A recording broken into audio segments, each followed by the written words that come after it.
I'm Wayne Mathis. I'm a curator emeritus at the Smithsonian Institution in Washington, D.C., where I spent nearly 40 years as a curator of Diptera. I work primarily on the Ephydridae, which are shore flies, and it's not a huge family, about 2,000 species described.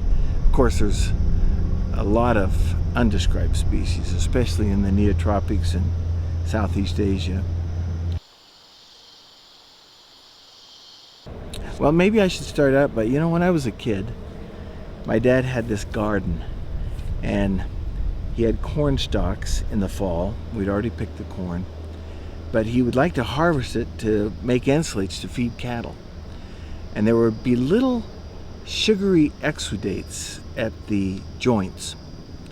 And I was just fascinated by these, what are now Eulidiine, the genus Zurqui flies that would accumulate there. And a lot of people started out their careers in Diptera by first maybe doing butterflies, something showy, beetles maybe, and then converting over to flies. But I've just been a fly guy from the beginning. These little shore flies, I focus on them because they are just amazingly diverse. Probably the biggest element of their diversity is they have developed a tolerance for very alkaline or saline habitats.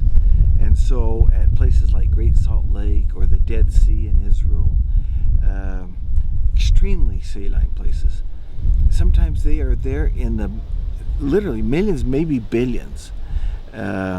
They also are in hot springs, the effluent of hot springs where they have these algal mats, because they're primarily feeders on algae. And but they also do other things. For example, in this little creek bottom right here, there's the genus Gastrops, and the larvae are egg predators on the foam nesting frogs. And so I know there's some foam nesting frogs in there because I was catching several specimens of this Gastrops. One discovery leads to another. Oh yeah, and see, they do all these things. There's a few that are plant feeders, a couple are of economic importance, especially for rice. There's an introduced and invasive species right now in Texas and Louisiana, which is causing a lot of harm. It's the genus Hydrelia. The species is Zurqui. A Peruvian entomologist by the name of Korytkowski.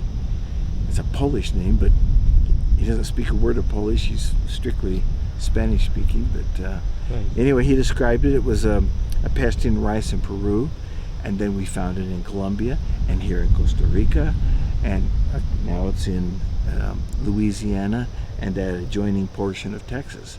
And just identifying that and telling them what it does helps stop a major embargo on rice from that area, because it doesn't get up in the spikelet, it's down in the leaf whorl.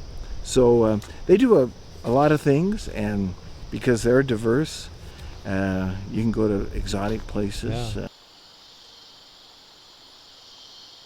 I mostly use an aerial net, just like this, with a very fine mesh, because these things are tiny. They get to be, they're from less than 1 millimeter in length to the biggest ones are from Africa. They get about 7-8 millimeters in length, but that's the limit of their size. And so we use a fine mesh net, and on occasion pan traps will work if they're immediately adjacent to a wetlands area, such as right along the stream bottom.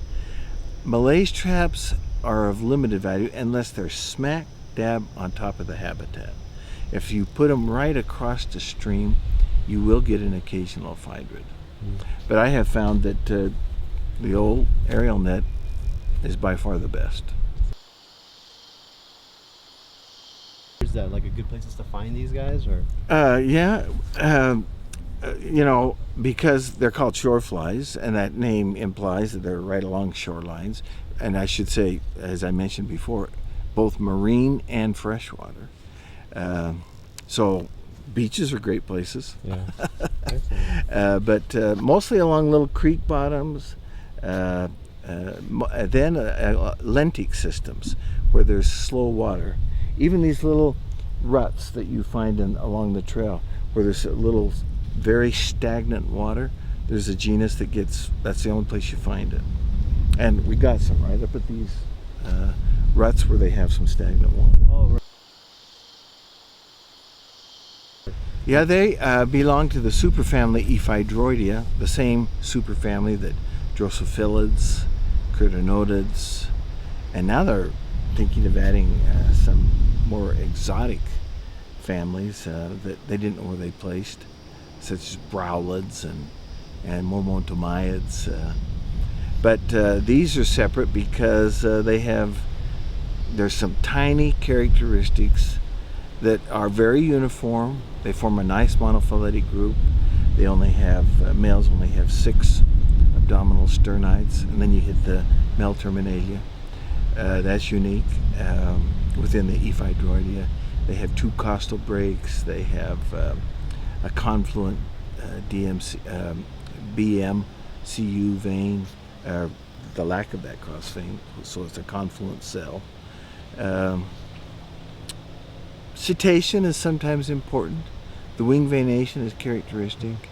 Some people make mistakes, like when I was down at MBO, they brought me out the Ephydrids, and there was a few Drosophilids in there, Right. a few Dolichopodas. Now they occur in the same habitat, so it's no problem. Yeah.